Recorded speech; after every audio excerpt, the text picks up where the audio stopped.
Welcome to the 2 a.m. Theory Podcast. This is where late night thoughts turn into late night conversation. So, in 1997, there was this Washington Bullets player named LeBradford Smith. Right, yeah. And he actually had a really, really good game against the Chicago Bulls. Which was pretty rare against that team. Oh, absolutely. And after the buzzer sounded, as they were, just walking off the court, Smith allegedly puts his arm around Michael Jordan. Yeah. And he just says, "Good game, Mike." That's it. Literally, that's it. A totally polite, standard, post-game pleasantry. Just normal sportsmanship. Exactly. But Jordan took that incredibly mundane moment and just invented a completely fake, hateful insult in his own head. He spun a whole narrative out of nothing. Yeah, he completely convinced himself that Smith was mocking him, that Smith was trying to humiliate him in front of everyone. Right. And Jordan used that completely manufactured a total fabrication, to get so blindingly angry that he went out the very next night and dropped 36 points on Smith. In the first half. In the first half alone, just to ruin this guy. And I think that brings up the big question for today, which is, why? Well, because the brains of elite winners are fundamentally broken. Right. But they are broken in the exact right way. It's this very deliberate, calculated form of psychological engineering. I mean, think about it. Yeah. Most of us spend our entire lives trying to resolve conflict, right? Oh, yeah, we want peace. Yeah. We want to chill out. Exactly. We try to find peace. We try to de-escalate our own anger, go to therapy, whatever. But when you really study the absolute peak of human performance, you realize something kind of terrifying. Which is? Peace is the enemy of greatness. Wow. Okay, so welcome to this deep dive. If you are joining us right now, you know exactly the vibe we're tapping into. Yeah, we're getting into it. It's that quiet late night headspace, 2 a.m. theory vibe, right? Where you're just staring at the ceiling, stripping away all the noise of the day, and wondering what actually separates true legends from, well, everyone else who is just working really hard. A lot of people work hard. Millions of people work hard. But today, we are putting a massive microscope on the winner's mindset. And we've been going through an absolute mountain of material for this. So much material. Documentaries, clinical psychology frameworks, high-performance coaching manuals. Yeah, and we are focusing on 5 of the most obsessive, uncompromising competitors to ever live. Michael Jordan, Kobe Bryant, Tom Brady, David Goggins. and Cristiano Ronaldo. Right. And you know these names. If you're listening, you have seen the highlight reels. You've seen the championship rings. But the public really only consumes the end product. Right. They see the result. Exactly. They see a player with a 40-inch vertical leap or, a quarterback with supernatural peripheral vision. And it's so easy to just point at them and say, well, they won the genetic lottery. It's the ultimate cop-out. It is so comforting to believe that greatness is just this biological gift bestowed on a lucky few. Because it lets the rest of us off the hook, right? Like, oh, I could never do that anyway. Precisely.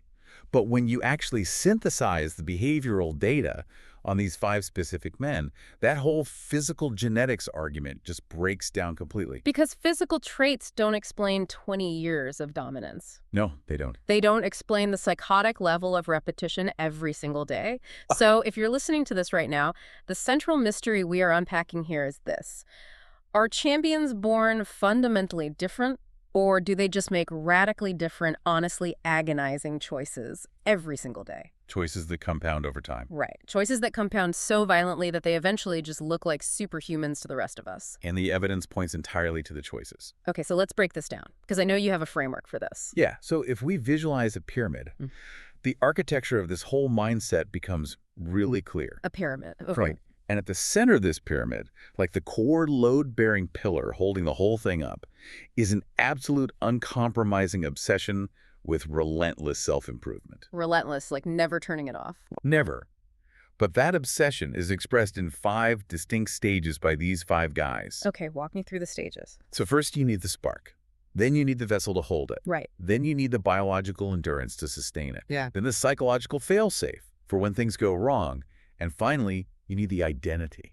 Okay, that is fascinating. So let's start right at the bottom, at the foundation, the spark.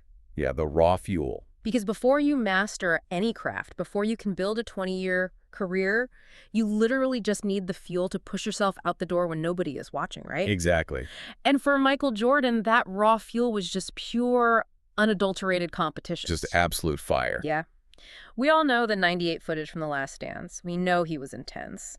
But when we were looking at Tim Grover's clinical performance framework and layering it over that footage, A completely different picture emerges. right, an almost unsettling picture. Yeah. Because Jordan didn't just want to win basketball games. No, his entire operating system was built around one phrase: I have to beat you. I have to beat you. And it didn't even matter what the arena was. The arena was totally irrelevant to him. It could be Game 7 of the NBA Finals, sure, but it could also be a Tuesday morning practice drill. Or a round of golf. Or a game of cards with his teammates on the team plane. He weaponized everything. Okay, let's unpack this Grover concept. Because Tim Grover was Jordan's performance coach starting back in, 1989? Yeah, 89. And he wrote extensively about this in his books, Winning and Relentless. Right. Grover actually classifies elite performers like Jordan as cleaners. Cleaners. Okay. Right, and a cleaner is very different from your average star athlete. A cleaner isn't motivated by external rewards. So they don't care about the money or the fame. Well, they might enjoy it, but it's not the driver. They don't care about the applause. They don't need a coach to hype them up in the locker room. Right, they aren't waiting for a pep talk. Exactly. They are entirely driven by an internal furnace. And what is so fascinating about Jordan is how he deliberately stoked that furnace. Which brings us back to the LeBradford Smith story. Yes. He's basically engaging in, like, reverse cognitive behavioral therapy. That is a brilliant way to put it. Right. Because normally, if I go to a therapist and I'm angry or anxious, the therapist will tell me to reframe the situation. They tell you to take a breath. Yeah, to realize the threat isn't real, to calm my nervous system down, find my center. Right. But Jordan was doing the exact opposite. He was deliberately gaslighting himself into a state of total hostility. Just hyper-arousal. Yeah, just to ensure he never felt comfortable. Isn't that exhausting? Like, doesn't greatness risk becoming too comfortable if you don't invent an enemy to fight? Well, yes, and that's the whole point. From a neurological standpoint, comfort is the enemy of adaptation. Okay, say more about that. So there is this psychological principle pioneered by Donald Hebb. It's often referred to as Hebb's Law. Okay. And the basic phrasing is, neurons that fire together wire together. Neurons that fire together wire together. Right. Our brains are evolutionarily designed to be incredibly lazy. Oh, I feel that. We all do. The brain consumes a massive amount of metabolic energy just to function. So it is constantly seeking out predictable patterns and comfortable ruts to conserve that energy. So the brain just wants the path of least resistance. It wants to put everything on autopilot so it doesn't have to work hard. Exactly. Now, imagine you are Michael Jordan. Okay. You are naturally more physically gifted than 99.9% of the humans on the planet. Right. You're a freak of nature. So your brain is constantly signaling to you, hey, Mike, we can win this game operating at like 70% effort. Let's just coast. We don't need to burn all this glucose right now. Because 70% of Michael Jordan is still better than almost everyone else's 100%. Exactly. But if Jordan actually listens to that biological instinct, his talent plateaus. Right. He becomes very, very good. But he doesn't become a legend. He doesn't become the GOAT. Right. So to bypass that biological governor, he had to hijack his own neurochemistry. By inventing the insults. By creating that friction out of thin air. Precisely. By picking imaginary fights, he triggers his amygdala. The fear and anger center. Yes, Yep. which initiates a fight-or-flight response. So he floods his own system with norepinephrine and dopamine. Wow. He is violently waking his brain up, forcing it out of autopilot. So the manufactured competition, the fake trash talk, it was basically just a neurological mechanism. The tool. A tool he used to force his brain into a constant state of neuroplasticity. He was literally rewiring his own nerve pathways through sheer hostility. That is exactly what he was doing. But, okay, let me push back on this. Yeah. Because raw fire like that is dangerous. Very. Right. If you just have this biological addiction to anger and competition, you eventually burn out, or you end up bringing your whole team down. You become totally destructive. Which is why the spark isn't enough on its own. You need a vessel for the fire. You have to aim it somewhere productive. Exactly. Yeah. And that brings us to the second phase of our pyramid, Kobe Bryant. Because if Michael Jordan represents the absolute peak of the competitive spark, Kobe is the undisputed master of channeling that fire into a psychotic obsession with the process. Right. The vessel. It is the evolution from merely wanting to destroy the guy guarding you to wanting to master yourself. And this is the core of what we all know as the Mamba mentality. Yes. If Jordan's baseline drive was, I will beat you, Kobe's baseline drive was, how close to absolute theoretical perfection can I possibly get? It is the complete elevation of the microscopic process over the final outcome. Okay, here is where it gets really interesting to me. We have to look at the creation of this Black Mamba alter ego, because this isn't just a cool nickname, it is entirely psychological architecture. Very deliberate architecture. Right, so around 2003 or 2004, Kobe was going through this notoriously chaotic, really dark period, both in his personal life and his public career. He was facing immense public pressure. Immense. And the story goes that he watches Quentin Tarantino's movie Kill Bill. And in the movie, he sees this venomous snake used by one of the assassins. And he becomes utterly captivated by the physical characteristics of the actual Black Mamba snake. Right, its length, its strike speed. Its aggressive temperament, and crucially, he loved the fact that a snake violently sheds its skin to grow. Yes, that metaphor of shedding the past. Exactly. So he adopts this persona to organize the chaos in his own mind. But I have to ask, isn't creating an alter ego essentially just putting on a psychological superhero cape? What do you mean? Like, is he just distancing himself from his own self-doubt? Like, Kobe, the human being, might be terrified to take this game-winning shot right now because I just missed the last four, but the Black Mamba feels no fear. That's exactly it. Does separating the self make it easier to accept failure? It is a brilliant survival mechanism. In clinical psychology, it is actually called compartmentalization or psychological distancing. Okay. Because when the pressure is that immense, the human ego is incredibly fragile. I don't care who you are. Right. By creating the Mamba alter ego, Kobe was effectively creating an emotional buffer for himself. A shield. Yes. If he missed the shot, the Mamba missed the shot. Not Kobe the husband or Kobe the father. Oh, wow. It allowed him to completely detach his core identity from normal human limitations and really from the fear of public humiliation.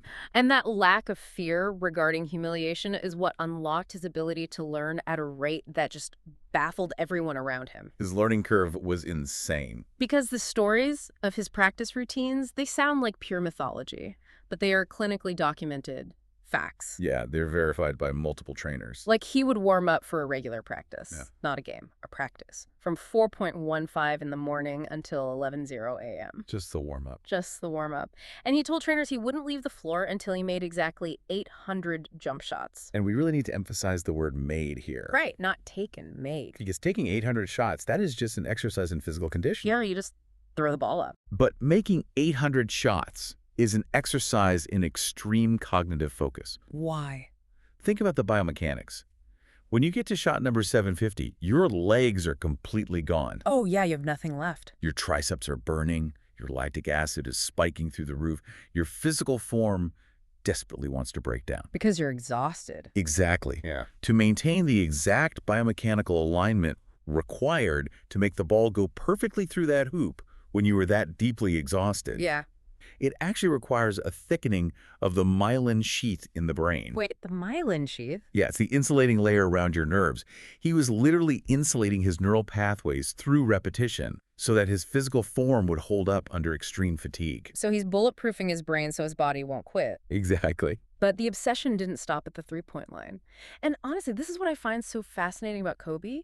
Why on earth is an NBA shooting guard teaching himself to play Beethoven's Moonlight Sonata by ear on the piano? Right. Or why is he cold calling a fantasy author like J.K. Rowling at 3 in the morning? It sounds totally random, right? This thing's crazy. What does Harry Potter have to do with basketball? Because mastery in one domain always leaves clues for mastery in another. Okay. This is the cross-pollination of genius.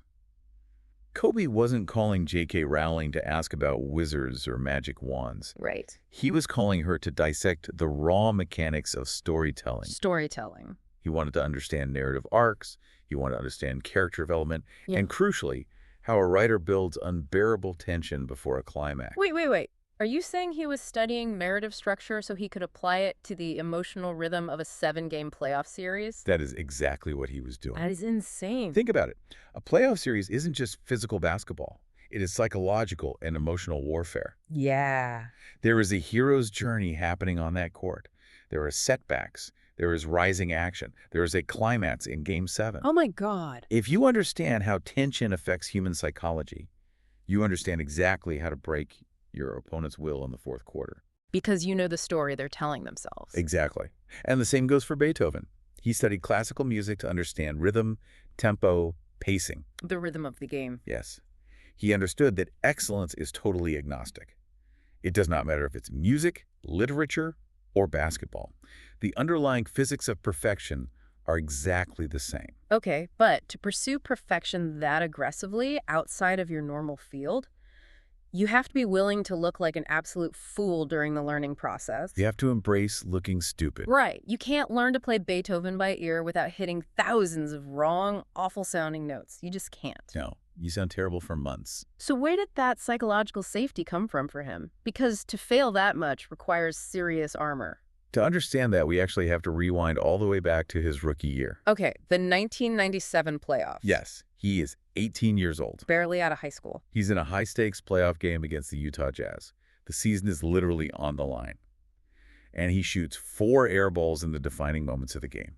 4 air balls in the clutch. Back to back to back. I mean, most 18-year-olds would fake a hamstring injury right then and there. Just to get off the floor. Yeah, they would refuse to touch the ball again just to stop the bleeding. But the biomechanics of those specific air balls are really telling. His legs were just dead. He had never played an 82-game season before in his life. Right. High school seasons are what, like 30 games? Exactly. So the physical fatigue totally altered his shot arc. It was short. But the psychology of taking that 4th shot. Exactly. The psychology of shooting the 4th air ball after airballing the first 3 is staggering. Jerry West, the legendary executive who drafted him, actually talked about this. He said that specific moment proved Kobe was utterly fearless. He wouldn't allow himself to fail by quitting. Right. The temporary, agonizing embarrassment of the airball mattered infinitely less to him than the process of taking the shot that he believed the defense was giving him. But you asked where a teenager gets the armor to withstand that level of public embarrassment. Yeah, because most teenagers are obsessed with what people think of them. Exactly. To really understand that, we have to look at the psychological foundation laid way back in his childhood. Okay. There is this deeply revealing story from when Kobe was just 11 years old. 11? Yeah, he was playing in a summer basketball league in Philadelphia. And he played the entire summer, every single game. And he didn't score a single point. Wait, really? Not even a lucky layup? Nothing. Not a free throw, not a lucky bounce. Yeah. 0 points for the entire summer. Wow. And obviously, as a competitive kid, he was completely devastated. He goes to his father, Joe Bryant, just crying his eyes out. Sure. And his father just hugged him and said, whether you score 0 points or 60 points, I'm going to love you no matter what. Wow. That is profound. It changes everything. Because you would think, especially in the ultra-macho culture of elite sports, that unconditional love would make a kid, quote-unquote, soft? That's the stereotype. You think they need the harsh, militaristic father pushing them, yelling from the sidelines? But it is the exact opposite. That unconditional love provided the ultimate psychological safety net for him. Oh, I see. It gave Kobe the absolute freedom to take massive, terrifying swings. Because he knew, even at that incredibly young age, that his core identity and his basic worth as a human being were not tied to whether the basketball went through the hoop. Exactly. His identity was safe. Ironically, it was this deep foundational security that allowed him to adopt the ruthless Mamba persona later on. Because the core was protected. He could literally say to the media, if you see me in a fight with a bear, pray for the bear, because he knew his true self was utterly untouchable. Mastery requires the willingness to look bad. And you could really only afford to look bad if you are fundamentally secure in who you are. Man, that is so true. But listen, Kobe's 4.15 a.m. practices, the 800, it's all very romantic, but there is a brutal biological tax for that level of obsession. You can't outwork biology forever. Right. You can't out-obsess a torn Achilles tendon. You can't use psychological compartmentalization to magically heal degenerating cartilage in your knees. No, the body keeps the score. Exactly. So if Kobe represents the absolute peak of mental mastery, how do you solve the reality of biological decay? And that is exactly where the conversation has to shift to the third phase of our pyramid, Tom Brady. Tom Brady. Because Brady is the living, breathing embodiment of sustained greatness. Sustaining the fire. Yes. He proved that you do not need to be the most genetically gifted athlete on the field, not by a long shot, if you can just execute the monotonous deeply unglamorous daily maintenance required to keep the machine running for 20-plus years. Well, we have to talk about his physical starting point because, honestly, it is comical compared to Jordan and Kobe. It really is. I mean, the physical X-ray machine was just completely blank on Tom Brady. He was the 199th pick in the NFL draft. 6 other quarterbacks were taken before him. 6. And if you watch his draft combine footage, I mean, no offense to the guy, but he looks incredibly slow. He looks like a normal guy off the street. He looks totally unathletic. Nobody looked at his physical blueprint back then and saw a 7-time Super Bowl champion. Nobody. But his mental blueprint regarding biological preservation, that was revolutionary. So let's unpack this TB12 method and his work with his trainer, Alex Guerrero. Because for decades, the dogma in football was that to be durable, you had to lift incredibly heavy weights, right? Yeah, the old school mentality. You stack on dense muscle mass and essentially try to build a suit of body armor. But Brady and Guerrero looked at the actual biomechanics of impact in a football game, and they realized something counterintuitive.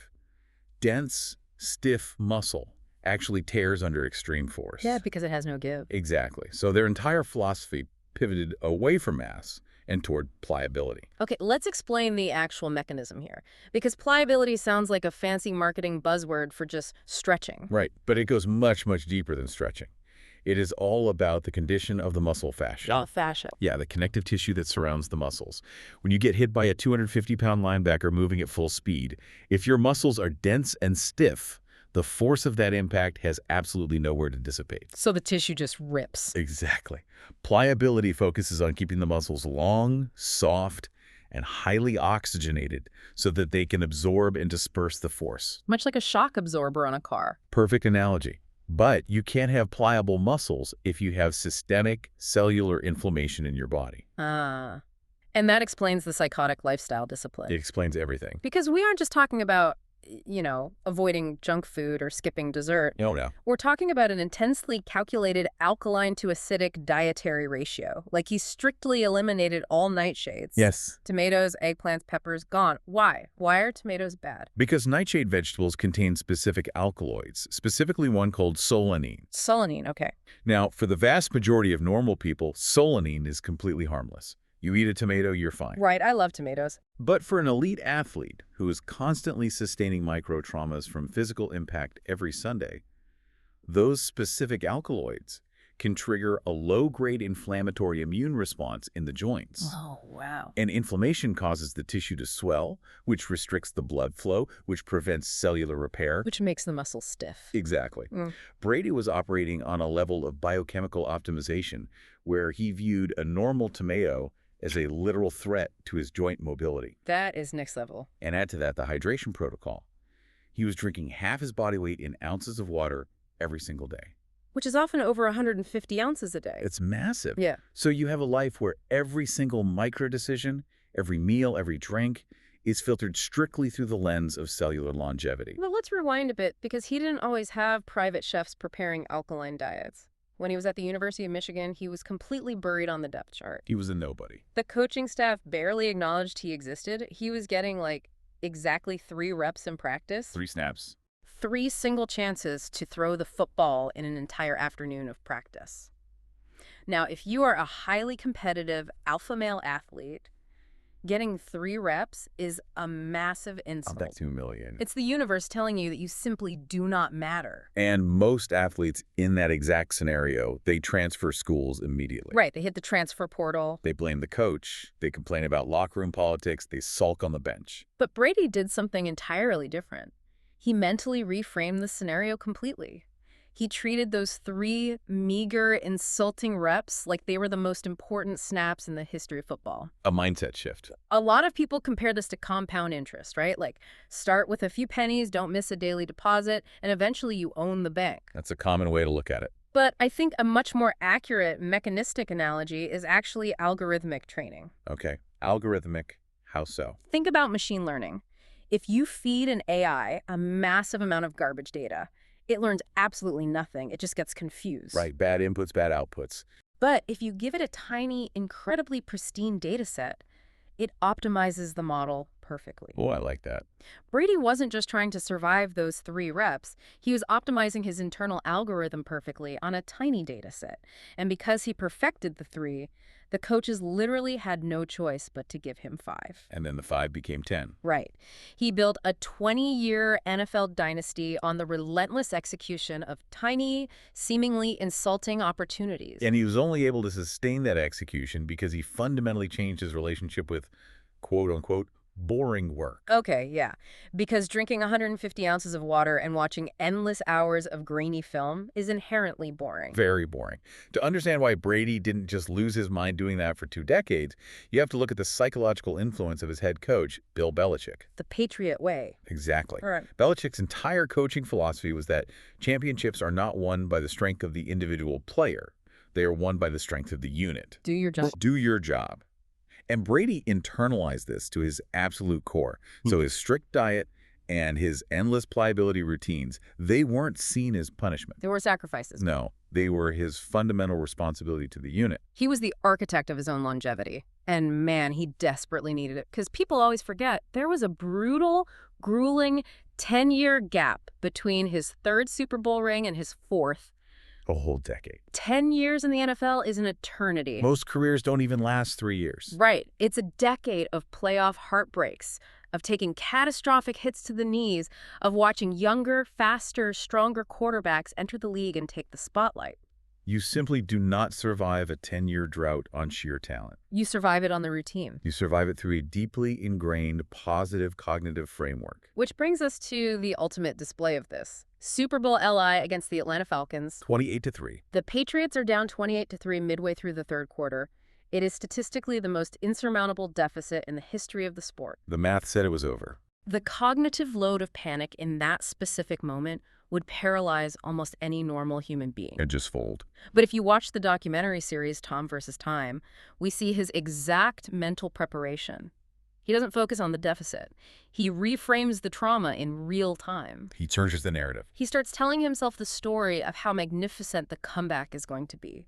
He literally shrinks the entire universe down to executing the exact biomechanics of the very next play. Nothing else exists but the next snap. And years later, when he goes to the Tampa Bay Buccaneers, we see that exact same unwavering mental programming. Oh, the text messages. Right. Before Super Bowl LV, he's texting his new teammates at 11:00 p.m. every single night, "We will win." He's methodically programming the minds of his teammates the exact same way he programmed his own muscle fascia with hydration. It's absolutely brilliant. It is. But look, let's be intellectually honest here for a second. Okay. Even if you optimize your fascia, even if you eat the avocado ice cream and perfectly execute your 3 reps, Even if you do everything right. eventually the plan fails. Eventually, you get hit in the mouth so hard that the routine just completely breaks down. The physical pain is too much, the deficit is too large, and your back is totally against the wall. Life happens. Exactly. When the systemic routine cannot save you, what does? And that is what brings us to the 4th phase of the pyramid. David Goggins. David Goggins. And the ultimate failsafe of true mental toughness. Because Goggins represents a really dramatic shift in our analysis today. Yeah, his greatness isn't measured in championship rings. Yeah. Or global adulation or MVPs. No, his greatness is measured in the absolute terrifying mastery of human suffering. Goggins is a retired Navy SEAL, obviously, and a world record ultra-endurance athlete. And through his books, Can't Hurt Me and Never Finish, he outlines this deeply biological and psychological philosophy, which is basically mental toughness is not an innate genetic trait. It is forged. It's built from scratch. Yeah. And the central operating system of his whole philosophy is what he calls the 40% rule. Explain the mechanism here, because to the average person, when their body screams stop, they genuinely believe they are physically empty. Well, it all comes down to something called the central governor theory. The central governor theory. Yes, it's a concept heavily researched in exercise physiology. You have to realize your brain's primary evolutionary directive is simply to keep you alive, period. Survive. It is not designed to help you win a marathon. It's not designed to help you build a billion-dollar company. It is strictly designed to prevent you from dying. Right. So when you exert yourself, your brain is constantly monitoring your heart rate, your core body temperature, and your glycogen levels. Like a dashboard. Exactly. And long before you actually run out of physical fuel, The brain's central governor hits the panic button. It freaks out. It sends overwhelming signals of pain, fatigue, and despair just to force you to stop. Why? Because from an evolutionary standpoint, the brain wants to keep a massive reserve of energy just in case a lion jumps out of the bushes on your way home. It's exactly like the speed limiter on a high-performance sports car. Oh, that's a great way to put it. Right. Like the engine itself is mechanically capable of hitting 200 miles per hour. The physical parts can do it. Yeah. But the manufacturer installs this little computer chip that cuts the fuel line at 120 miles per hour just to stop you from blowing the engine and voiding the warranty. Precisely. The machine has the capacity, but the software shuts it down. The 40% rule is Goggins essentially showing us how to rip that governor chip right out of the motherboard. Yes. He's saying that when your brain is screaming at you to quit, you have only reached 40% of your actual mechanical capacity. Yeah. You have 60% left. And one of the most visceral tools he uses to override that governor, to access that 60%, is what he calls the accountability mirror. Oh man, this concept is incredibly raw. It really is. It's not a metaphor. He literally demands that you stand in front of a physical mirror, look yourself dead in the eyes, strip away every single piece of ego, and admit exactly where you are failing. Out loud. You say out loud, I am out of shape, or I am being lazy right now, or I am failing as a leader. No excuses. You can't blame the economy. Yeah. You can't blame your parents. You take total, absolute ownership of the failure. In clinical psychology, this is known as establishing an internal locus of control. Internal locus of control. Right. We actually looked at the framework from this executive coach, Eric Partaker, who applies Goggins's military principles to CEO training. Which is a cool crossover. Very cool. And Partaker notes that the vast majority of normal leaders naturally default to an external locus of control. Meaning they blame outside forces. Exactly. They blame the market, they blame global supply chains, they blame their employees for not working hard enough. But high performers start with the mirror. Always. Yeah. And it is not an exercise in self-pity or self-flagellation. It's not about feeling bad. It is an exercise in reclaiming your power. Because if the failure is entirely your fault, then the solution is entirely within your control. Exactly. You hold the keys. And once you own it, you have to engage in what Goggins calls callousing the mind. Which is brutal. He demands that you deliberately do something that sucks every single day. And he pairs this with the technique of dual visualization that is basically, again, reverse cognitive behavioral therapy. How so? Well, normal self-help gurus, they tell you to visualize the win, right? Picture the finish line. Visualize crossing the finish line, closing the big deal, holding the giant lottery check. Goggins says, sure, visualize the win, but more importantly, you must vividly visualize the agonizing, miserable grind required to get there. You have to picture the suffering. You have to visualize the alarm going off at 4 a.m. when it's 30 degrees outside and pouring rain. You have to visualize the 5th time the investor tells you no to your face. It is a profound form of exposure therapy. Right. By mentally rehearsing the trauma and the adversity before it even happens, you normalize the suffering. So it's not a surprise. Exactly. When the pain actually arrives in reality, your amygdala doesn't hijack your nervous system. Your brain doesn't panic because it says, oh, wait, I've recognized this feeling. We have been here in our mind 100 times. We know exactly what to do. You completely eliminate the shock factor of pain. Yes. And that elimination of shock allows you to execute his most intense concept, which he calls taking souls. Which sounds intimidating. It does. But to be clear, taking souls doesn't mean becoming a tyrant or destroying people. No. Taking souls means showing up with such relentless, inexplicable resilience that you completely shift the psychological dynamic of the entire environment. You outwork everyone's excuses. Exactly. In Partaker's corporate application, he describes leadership as an energy transfer. That's a great phrase, energy transfer. When a leader refuses to break under catastrophic pressure, the team subconsciously absorbs that exact energy. They realize, oh, if he isn't breaking, I guess we don't have to break either. The standard is raised for everyone. But, okay, I have to push back hard on this. Let's hear it. If we are constantly creating these discomfort lists, if we are deliberately seeking out physical and mental suffering every single day just to build these calluses, aren't we just becoming masochists?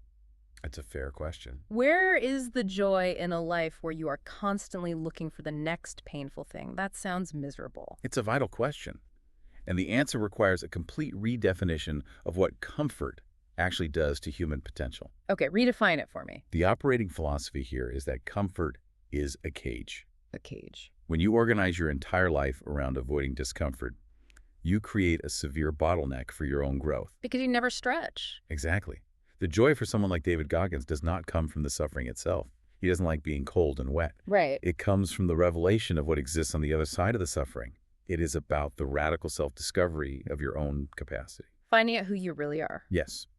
When you routinely step into the fire through small, granular, deliberate steps, you realize that the cage door was never actually locked. Wow. You are not suffering for the sake of suffering. You are suffering for the sake of liberation. Liberation from the artificial limits your own brain set for you. Exactly. So, okay, let's look at the stack so far. You can have Michael Jordan's manufactured fire, right? The spark. Yep. You can have Kobe Bryant's obsessive mastery of the microscopic details. The vessel. The vessel, right. You can have Tom Brady's biological longevity and algorithmic routines. Sustaining it. And you can have David Goggins' fail-safe of mental toughness for when things break. But there is still one piece missing. There is a capstone to this pyramid, Right. because you can possess all four of those traits. But if you do not possess an absolute, unwavering, deeply internalized belief that you actually deserve to stand at the top of the mountain, You will sabotage yourself. you will self-sabotage before you ever get there. And that brings us to the final phase. Cristiano Ronaldo and the weaponization of self-belief. The crown. Ronaldo is the ultimate case study in identity-based habits. Absolutely. When you watch the 2015 documentary, simply titled Ronaldo, directed by Anthony Warnke, you are granted this unprecedented access into the ecosystem of a global icon at the absolute zenith of his career with Real Madrid. It's incredible footage. And what strikes you isn't even the physical talent, it is the immense, almost suffocating tension between his unprecedented global fame and his intense, isolated personal privacy. He's very guarded. Very. And it's all built around one central operating question that he asks himself constantly: why can't I be the best? Right. The documentary is fascinating because it highlights how true, profound self-belief is almost always misinterpreted by the general public as sheer arrogance. People hate it. They see his posture before a free kick, they see the dramatic goal celebrations, and they scream, "Ego, he's so arrogant!" But the filmmakers, who also produced those brilliant documentaries, Senna and Amy, by the way, Right, great films. they pull back the curtain to show the brutal, unseen, monastic discipline required to maintain his physical and mental state. It's like a monk's life. His confidence isn't a theatrical act for the cameras. It is an internal standard he strictly demands of himself, completely, regardless of the millions of people waiting for him to fail. This is where Tim Grover's philosophy re-enters the equation perfectly. Ah, yeah. Because Grover explicitly states that confidence is the ultimate drug. It really is. For elite, globally scrutinized performers like Ronaldo, true self-belief acts as an impenetrable armor. You have to consider the sociological weight of his existence. The pressure. He has hundreds of millions of people projecting their hopes, their anger, and their expectations onto him through these intense parasocial relationships. His fragile ego would just shatter under that microscopic scrutiny. Totally fragment, but a deeply hardened self-belief and absolute expectation of your own greatness, it repels the noise. It insulates the psyche. Yes. So we arrive at the ultimate chicken or egg scenario. Yeah. This is the crux of the identity question for me. Okay, let's hear it. Does Cristiano Ronaldo believe he is the best player in the world because he scores 50 goals a season and wins 5 Ballon d'Or trophies? Or does he score the goals and win the trophies because he first, deep down in the quiet, unglamorous moments, simply decided that he was the best? The psychological data on high performers points overwhelmingly to the latter. The belief comes first. The belief must precede the reality. In the study of atomic habits, author James Clear talks extensively about the difference between outcome-based goals and identity-based habits. Okay, explain the difference. An outcome-based goal is saying, I want to win the Ballon d'Or. Or I want to lose 20 pounds. Exactly. An identity-based habit is saying, I am the type of person who outworks every single person in this facility. It's a shift in who you are. Right. Ronaldo's monastic daily discipline, the freezing ice baths at 2 a.m., the strict sleep optimization, the relentless, endless training, those aren't just physical routines. Oh, are they? They're daily psychological votes for his own identity. Votes for his identity. Yes. His confidence is not derived from his trophies. If it were, his confidence would completely collapse the moment he had a bad season. Because the external validation would be gone. Exactly. His trophies are merely the byproduct of a self-image that absolutely refused to accept anything less than supremacy.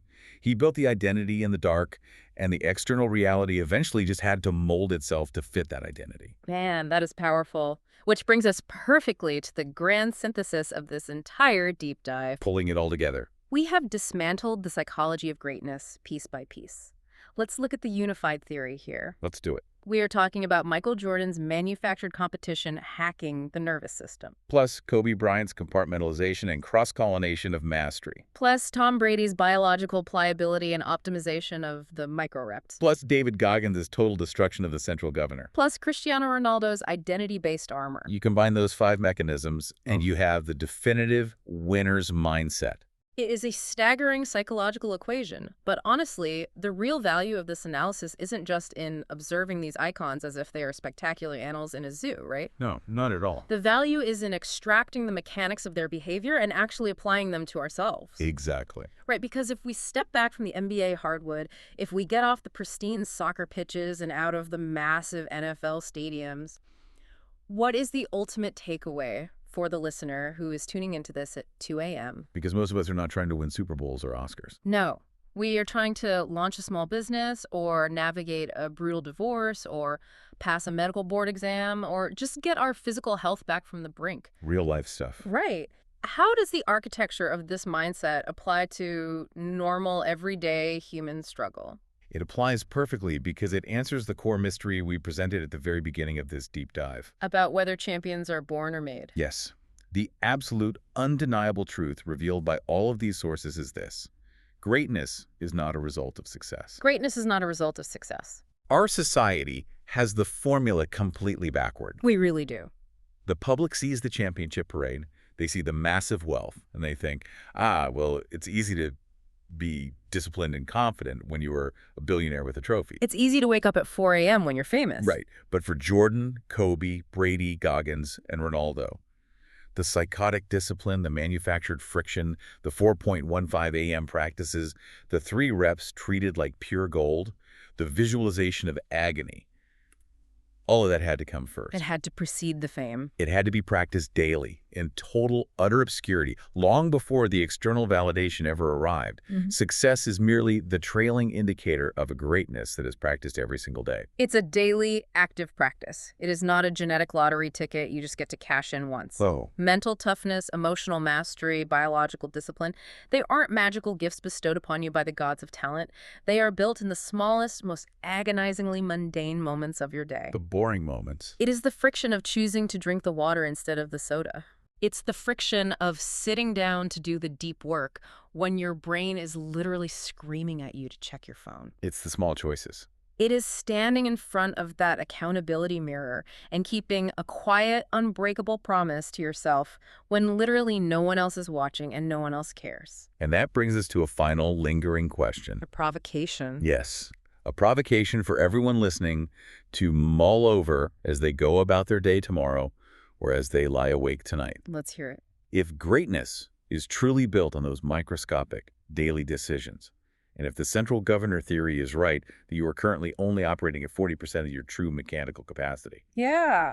what is the 3-rep equivalent in your life right now? Oh, that's good. What is that tiny, seemingly insulting opportunity, that totally mundane, boring task that you are currently treating as a heavy burden, that you could immediately start treating like absolute gold? Because the moment you change how you look at those 3 reps, you start rewriting the algorithmic code of your own mind. You change your identity.